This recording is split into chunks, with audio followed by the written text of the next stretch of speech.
Be sure you've watched the previous episode, Leaky Plumbing, linked in the description below, to get the backstory for this episode, where I fix the leaky plumbing.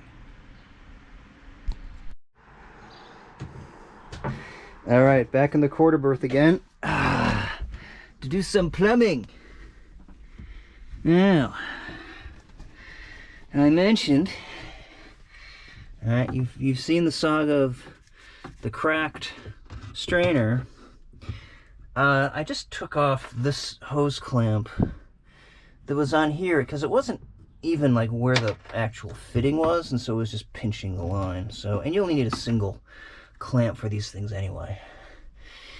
But now this is supposed to be, you know, water for human consumption. So here's the line that comes in from the tank.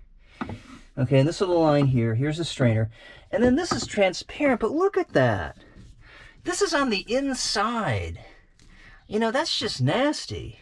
It really is. And then this is the T fitting, and this is the hose. And I'm thinking, you know, this was transparent, and now it's really just nasty. Is this the same kind of... I was thinking this was black hose, but it's not. It's transparent, and the inside of it is even nastier than this. And so this goes around, and I got to make sure I'm getting the right hose, because there's hoses that cross, and it comes back to here. And there's a double fitting on here, I guess, which is fine. So I got to disconnect it here, all right? And then I'm going to replace this one too with this type of stuff, which they have at Harbor Town. And so here's the intake to the pressure pump, okay? So I'm going to disconnect to that, and then I'm going to come around here, and I'm going to disconnect this. So when I have like a little octopus kind of thing, well, it's going to have three. It's going to have three hoses, but I got to make sure that I get them put back on right. I should be able to recreate. So I'm going to recreate this using this type of hose that I'm going to get from Harbor Marine, or Harbor Town Marine up there, next to the hardware store. And, you know, see if I can't just recreate this. I think I can reuse these clamps. Okay, just to kind of replace this, because it's just okay. So I'm going to start disconnecting stuff here, and I just want to make sure that I get this right. And it's going to be kind of a, yeah, it's going to be kind of a pain in the butt. But hey, that's all part of owning a boat. I knew that going in. Okay. So checking the orientation. Alright, so I got this all disconnected. You can see that this is the supply line from the tank, from the water tank, and it's just going to drain. Okay, we've been here before, nothing to panic about. I don't think there's much water left in that. So this is the hose. This little short piece of hose connects to the water strainer, right? And this is that nasty bit of hose. Look at all that nasty inside there. Comes around, and then the direct thing, and then this is what connects to the inlet. See, I've got this disconnected now. This is the inlet to the pressure pump, okay? And then this T connection, and I think I can reuse this little fitting, comes around, and this is what connects to the pump. Now, God, I mean, look at what is growing inside this? It's like, yee, God. So, and then that connects here. Okay. And so this is the line that goes over to the foot pump. If I really traced it out, I am confident that it would take me to the foot pump in the galley. I really, you know, so it goes underneath there. You can see how it goes through there into the galley, but then there's other lines coming out too that come back from the hot water. Yeah, from the hot water tank. Because actually the pressure line, and I think, just to sort of elaborate again. So here's the line coming out of the pressure pump. And it goes here, and then it goes back there. And back there is where the accumulator tank is in the lazarette. Okay? And then I think this line here is the line that comes back from the accumulator tank. And then that goes into the main supply. And so you got this other line here that's the main supply.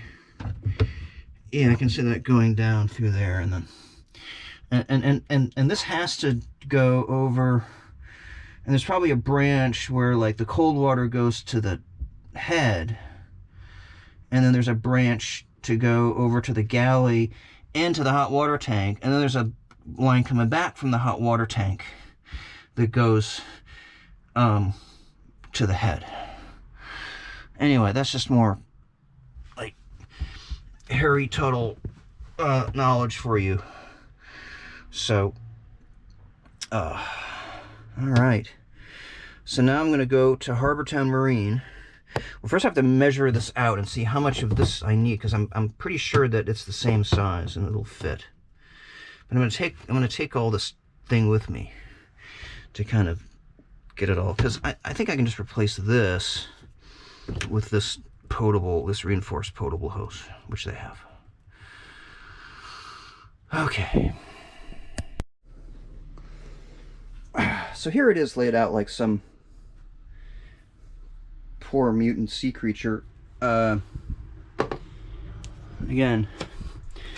this is the inlet from the tank. This is the strainer. This goes and connects, this part connects to the inlet of the pressure pump. And this T-joint connects to the supply line for the foot pump. Okay. And so my idea is to get, well, some more of,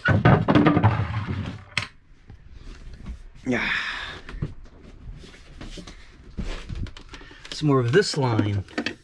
This is a piece of reinforced potable water hose that I got from Harbortown Marine, so they should have more of this. And this will fit. So this will fit. This kind of hose will fit, and I can replace all of this nasty stuff. Because look, I mean, look what grew in. I think this started off transparent, and it's that nasty. And of course, I have to ask myself, well, that's the devil you can see. What about the devil you can't? I mean, I guess if I really did this right, I'd just replace all the plumbing in the boat, but I'd like to get in the water, you know, before the end of August.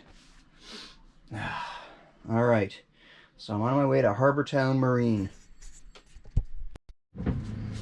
Okay, I just got back from Harbortown Marine, where I spent $217.83.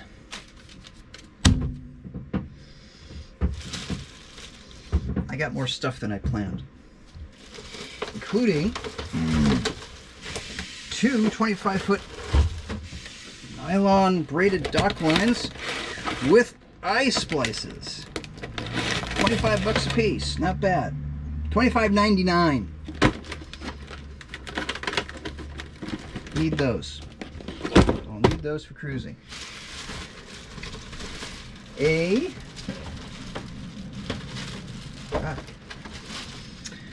Canadian courtesy flag to fly from my, I don't know whether that's the port or starboard shroud. A logbook.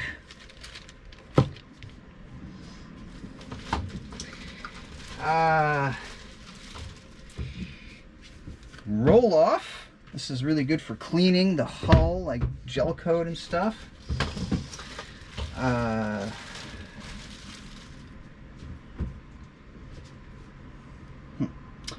Vercolinite heavy duty wax. And now some stuff that's actually related to what I wanted. Okay, I got drinking water freshener. You add this to your water, but oh, there's a couple things. Oh, and then here's I had to buy a whole new inline strainer, and that's fine. They don't have the baskets; they just have the strainers. So I should probably get a basket too, in case that basket cracks again. Okay, and I left a couple things out in the cockpit. Hold on.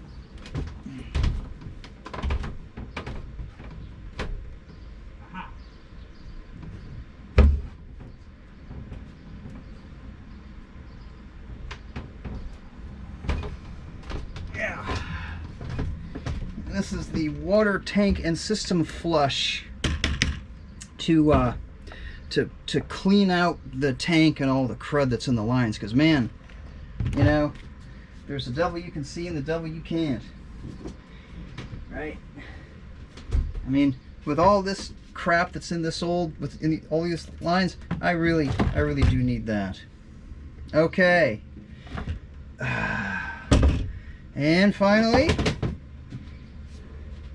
84 inches of reinforced potable drinking hose that I'm going to cut to replace all these things, and I'm just going to reuse the hose clamps and this T-fitting and these two threaded fittings here for the new stuff, and I'll clean those because I went to the dollar store and I got this 32-ounce refill of this stuff, Comet Classic Kitchen Cleaner with bleach. This stuff is great. This will clean everything around your boat except for what the roll-off will be used for. I got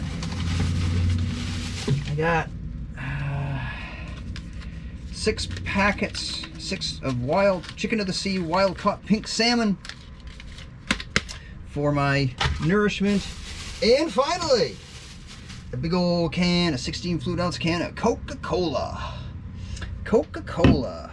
I'll need that today because the heat index is going to be over 90 degrees. But at least it ain't 109. Whew. All right. And I only spent like $10.17 at the dollar store. So, hey, you know. So what does that come out to? $217.83 plus $10.17. Round one up, round one down. So $218 plus 10. $228. Not bad. Okay. So here's the new plumbing.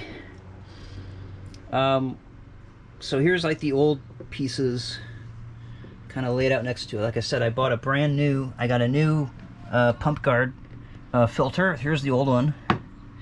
And here's the old sections of, so I reused this fitting and this fitting in these hose clamps, okay? And these are like small hose clamps, and that's okay because this is non-pressurized. This is the part, all this is non-pressurized water. This is the fitting that goes onto the water pressure pump. See in this diagram? And this T here is this, okay? So this is part of the line. This is part of the line that goes to the foot pump right there in the galley. And so the line goes, you know, back there and under the engine and, yeah. Okay, and so, because there's the galley sink. And there's my peanut butter from my lunch. Okay. So really, this diagram here, so this, the filter is not in the diagram here, okay? It's kind of implied. And so, like, this part here is part of the line from the water tank, right? And then it's between the, it's between, you know, the water tank and the T fitting for the again, the foot pump, and then the line here, and then this actually connects to the water pressure pump. And I think I already said all that, but Okay, and you know, I don't know, I was afraid there was something really horrible and slimy in here, right? But it's not that bad. It's all kind of dried up in there. But I'm still getting rid of it. And then I'm gonna use that stuff to flush out the system. Once everything is hooked up and I've verified that it doesn't leak anymore, then all this stuff is not gonna go into the bilge. Okay. So so this is all just gonna go into the bin. This is all trash. So it has served, well, it served the previous owner adequately. But so here it is. This is what I'm gonna install back behind the engine there. And then this is the wrench that you use for these big hose clamps. You can just put that on there and you can tighten them down pretty quickly. So okay, all right, I'm going in. Okay, I'm back in the quarter berth again. Much preferable to the lazarette. Kind of goes without saying, but all right. So here's my. It's not really It's not really my octopus. It's sort of like a tripus, I guess. And this is the brain. Yeah. All right. So to hook this up the same way, this is the inlet, and so this goes on. Here's the water in. Here's the line from the tank, from the water tank, and it doesn't really fit on there very tightly. But the hose clamp, I guess, will have to take up the slack. That's what it did before. It was 5/8 inner diameter line. Okay, and then this goes onto the, let me see here. I hope this is in frame to make it suitably illustrative. So this goes onto the pressure pump. Yes, yes, yes. And then this, and this goes onto the onto the hose, the line for the foot pump, for the galley foot pump. Yes. All right. I guess that's fine. There. Everything is sort of fitted on where it's supposed to go. I think this is going to go on a little bit further to, because I think I'm going to add another. I think I'm going to double clamp this line and this line just to make sure it's extra tight, because there's some slack in here. All right, but again, it's non-pressurized, so I think it'll be fine. All right, and here's my little wrench.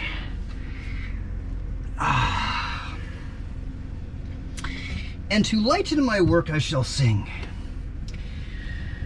There was an old man from Nantucket who kept all his money in an old leaky bucket. He said one sad day as it inflated away, I guess I'll have to live in Pawsucket. I was hoping to do one verse per line, but because I have 2 more verses for each of the next 2 fittings I have to tighten. But anyway, let's see. I'll get to the next verse here in a second. Let's see. All right. All right. That's pretty tight. I'm anxious to get to the next verse. I'm trying to get this done here. All right. There. There we go. Okay, good. Good. All right. Now the next one here. Okay, now I'm tightening the fitting onto the inlet of the pressure pump.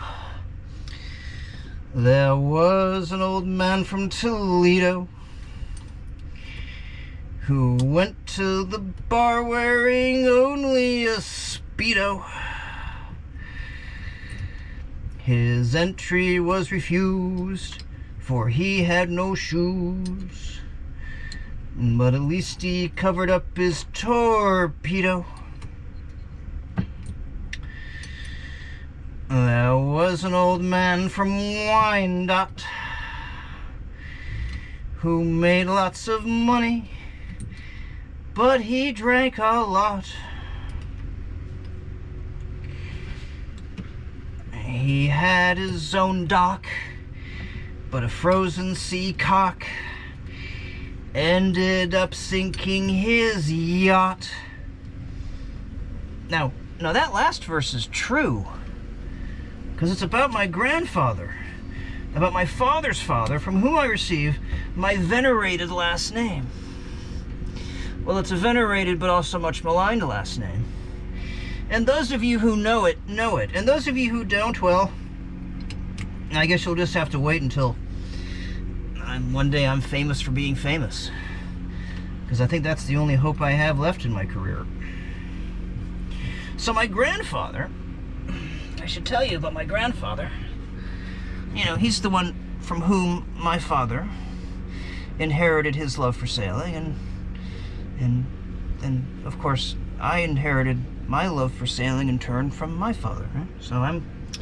So it comes from the paternal line.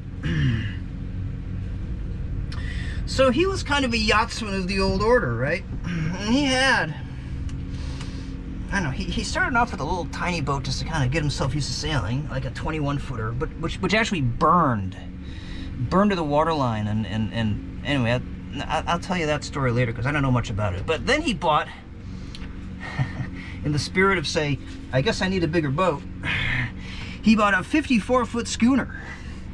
And this thing was a monster.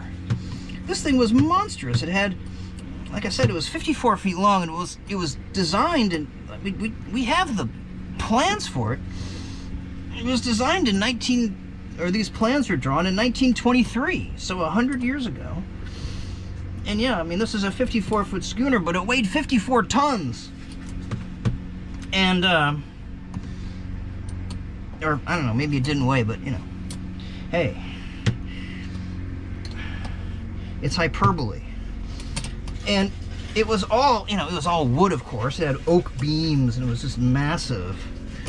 And it had heavy, you know, it was a schooner, so it had a gaff rig. It had a gaff rig main, and I think just a Marconi sort of mizzen, but it had, the sails were all made out of canvas, heavy canvas, and the rigging was all hemp, and there were no winches, and it had like, it took like a crew of 12 to sail it.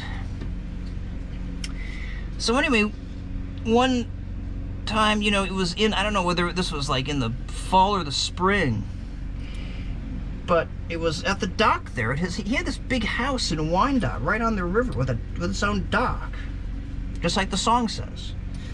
And the Black Hawk was the name of the schooner, was there, and like like the water froze. You know, it was, so maybe it was in the late in the fall or something. And there was a freeze, and there was a seacock fitting that froze, you know, and the ice broke it, and then they let water in it, sank the boat. And they had to hire like a hard hat diver to go down and like plug the hole, and then they, like, I don't know, somehow they sealed it all up and pumped air into it and floated it again. But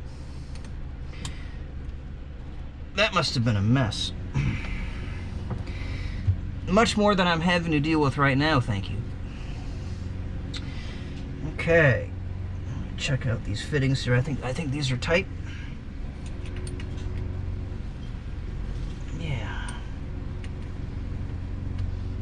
Okay, good. All right. Hey. I feel like Harry Tuttle. Except I could fix it this time. See, I could fix it. I didn't have to bypass it with some other crazy piece of hardware. So there it is. There it is. Look at that. And you can, so now you can see this. See, so there's where it comes in. There's the water line from the tank. Okay, and then there's the brain of the here's the brain of the tripus. It's actually just a water filter. But it does kind of make a decision, right? I mean, it lets water through, and it doesn't let kind of like particles through, right? So there you go. It's kind of like a brain. And okay, and there's the T-fitting, and this goes to the pressure pump. All right, and there's the outlet, and that goes around, and that goes back to the accumulator tank. It comes back down here into the main kind of supply. Oh, this is weird.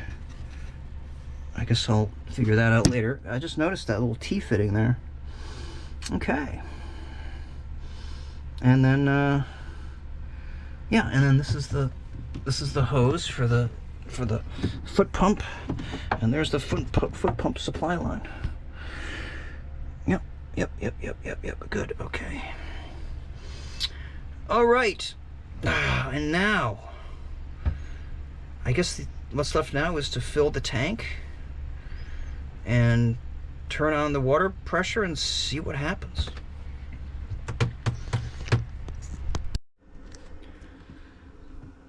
So I'm back in the quarter berth again, and I just had a thought. And yeah, I mean, those of you who know me are saying, "Oh shit, Eric." But hear me out. So look at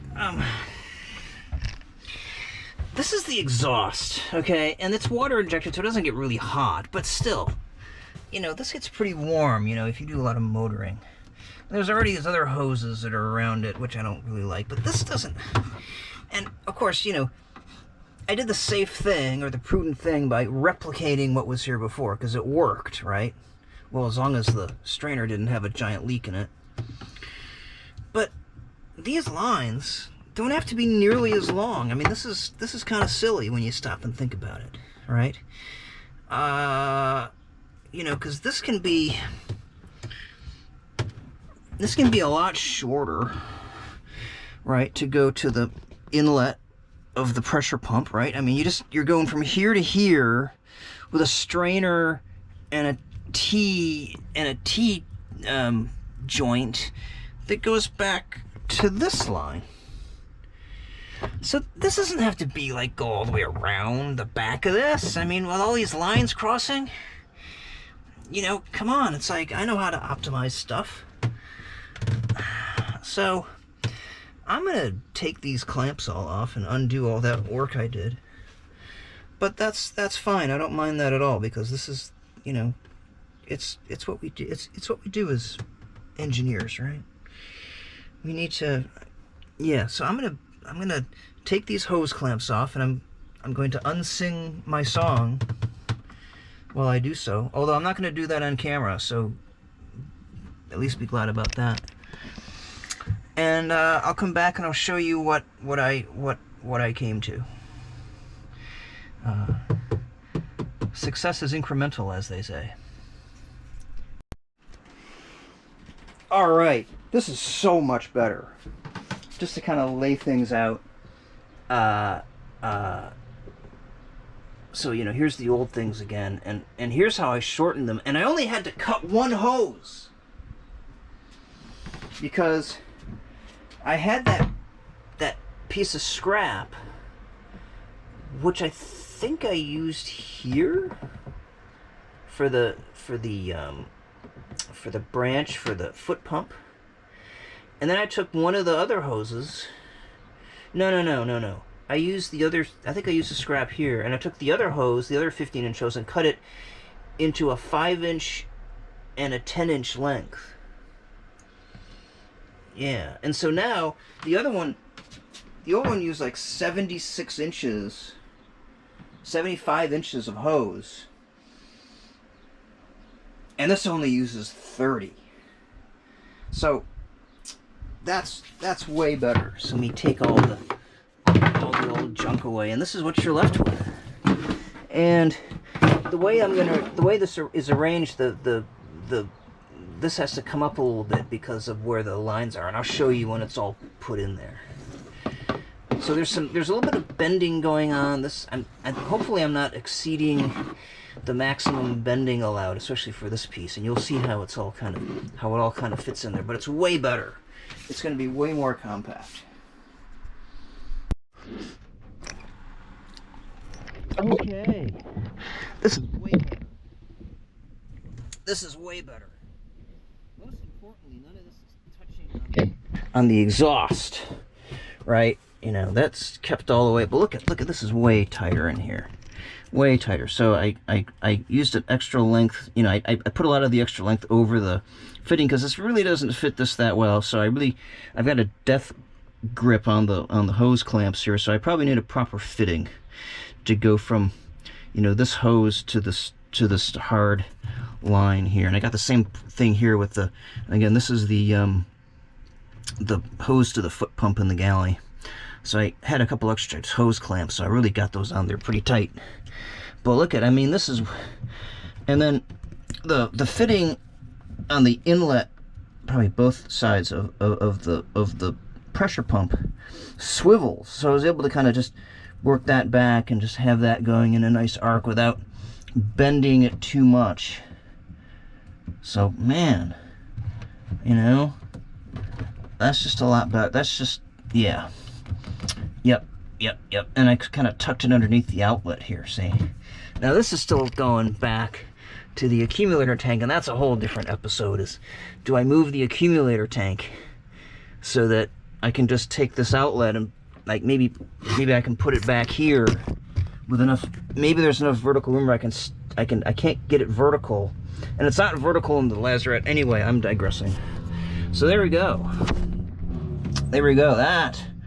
That is much better in terms of, you know, no, yeah, well, you saw it before. Yeah. So there we go. Now it's time to fill up the tank. Yeah, so I put a few gallons of water in the tank, and it's leaking. It's leaking because I'm trying to fit this 5/8 inner diameter hose on what's probably, what, a ½ inch maybe. You know, these hose clamps I thought were pretty tight, but yeah, I think you can see it dribbling there out of the end of. It's basically dripping off out of the end of the hose, and the capillary action is taking it back, so it's dripping off the fitting. Yeah, I think you can see it there, dripping off. Yeah. Get under the Raycor filter. No, you can't fit under the Raycor filter. I think there's some water reflecting off there. You can see it. So, and it's 5:45 p.m. So, I think I'm just gonna call it a day, at least as far as this is concerned, and go back to either the Harbor Town Marine or to the hardware store to try to get a fitting, and the same, and it's the same for this. You see that, you can see on this one how loose that is and how I got that, but I'm not going to try to, you know, I mean, having seen this, I have to and I'm probably going to have to cut, well, yeah, I mean, I'll probably have to cut some off of the end of the hard plastic, the smaller hose, like with a hacksaw or something. Although I should probably get a proper, like, thing to cut that hose. I don't know, there's probably like a plastic hose cutter or whatever, cutter. But yeah, that was a little bit too much of a hack to for me to get away with. So, you know, they have fittings like that or whatever that I'm sure will do a better job. Okay. Okay. I went to the store again, and if I seem kind of sweaty, it's because I walked there. So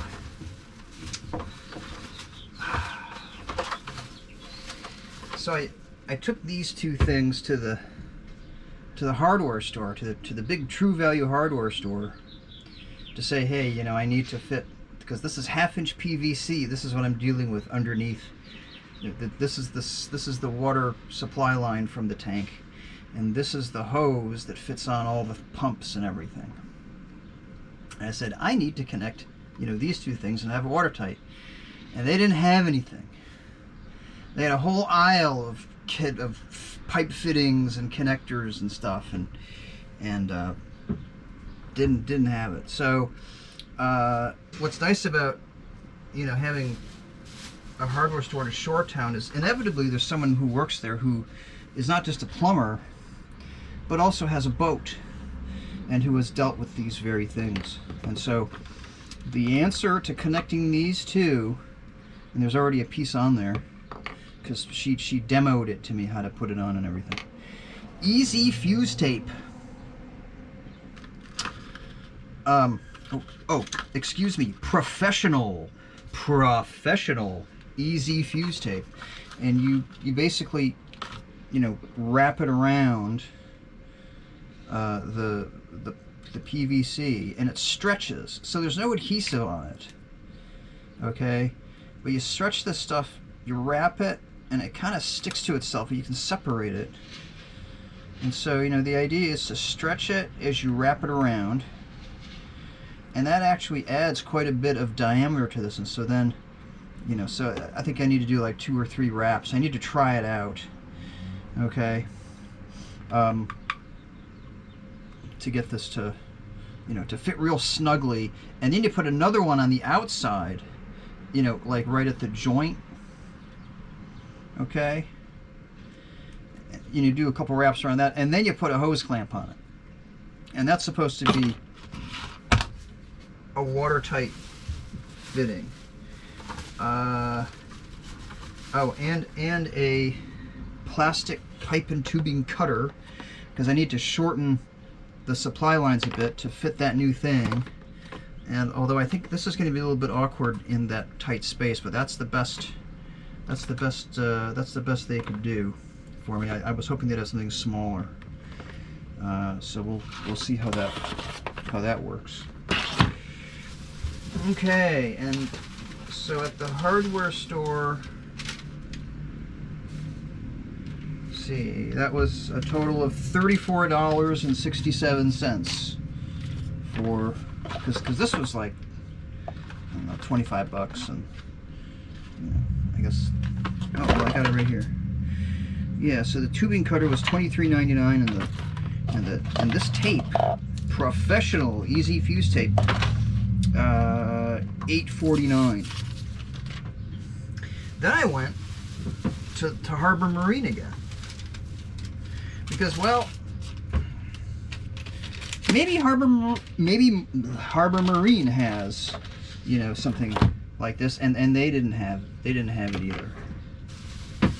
But I did get some other things like this Sonic Blast horn.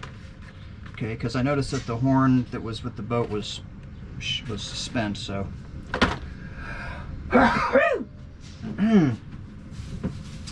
And I got a new anode. This is a magnesium anode for the propeller shaft, because the old anodes are shot. Now people often refer to these things as zincs, and on salt water you do use zinc, but on freshwater you use magnesium as your sacrificial element there, so that your bronze propeller doesn't corrode. So that was $22.99. And finally, I got these little lanyards for your glasses, you know, and they hook around on the back there, so that, you know, that your glasses don't fall off, or if they do, like, they'll float. Okay, because nothing can ruin your day at sea, especially if you're as nearsighted as I am, as losing your glasses. And so at Harbor Town, I spent, with tax, $73.61. So Yep, yep, yep, yep. Uh-huh. Okay. So now I'm going to see how many wraps of this Easy Fuse tape I really need to fit on here, to fit on one of these, and then I need to, you know, cut the lines a little bit to get them to be the right length, make them a little bit shorter, and then I'll be back. Okay. So the water pressure is on, right? I'm running the battery. I got the 12-volt system going here, and let's see. So here's my revised plumbing job with my professional Easy Fuse tape, and that's all staying dry. So I did that fitting and that fitting. So I took like 5 inches of it and I wrapped it around the PVC, and you see it kind of inside there under the hose, and so that's 5 inches wrapped around, and I shoved the hose on there and then put 5 more inches around, you know, so it overlapped the hose on the PVC, and then put the hose clamp on it. And I did that for both. I did that for both of them. And I see no drips. And everything's all pressurized. There's water in here. I got the pressure pump on. I mean, the pump only runs when it needs to pressurize. So, when I turn the faucet on, so just to show you, I can do the foot pump. Oh, there's like wind blowing like little leaves in here. There's a storm that's going to come through here.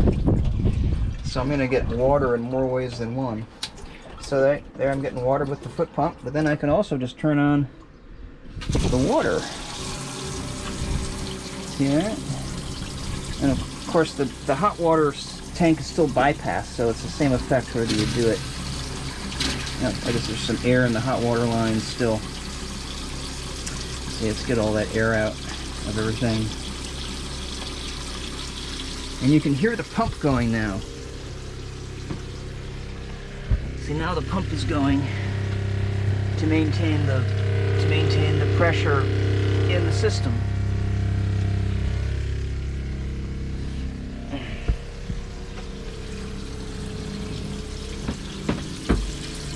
If I turn the water off, see, you've got like a stream you can do, and you can pull that out, and it's all nice and handy like that. Turn the water off, and the pump continues to run for a little bit until the pressure builds up in the accumulator tank, and then the pump stops. There we go. And then, yeah, for some reason it kind of starts up again for a little bit. Maybe there's some rebound in the pressure in the accumulator tank, but yeah, hey, there it is. A fully a non-leaking, another cycle from the pump. Now if I go to the head, it's a hot day, so I have my shirt off. And you can run it in the head there. Oh, there's still some red pop in the hot water line. We'll get that out of there. Get that red pop out of there. Because that ain't Fago red pop. No, no, no. Ain't Fago red pop. Alright. Now that's running nice and smooth. Yesterday was all spurting because of all the air that was let in through the crack in the strainer. Alright. So now,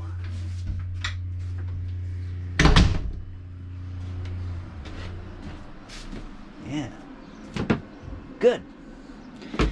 So now I can go up and add about a third of this to the tank, fill it up, and just run the water. Ta-da!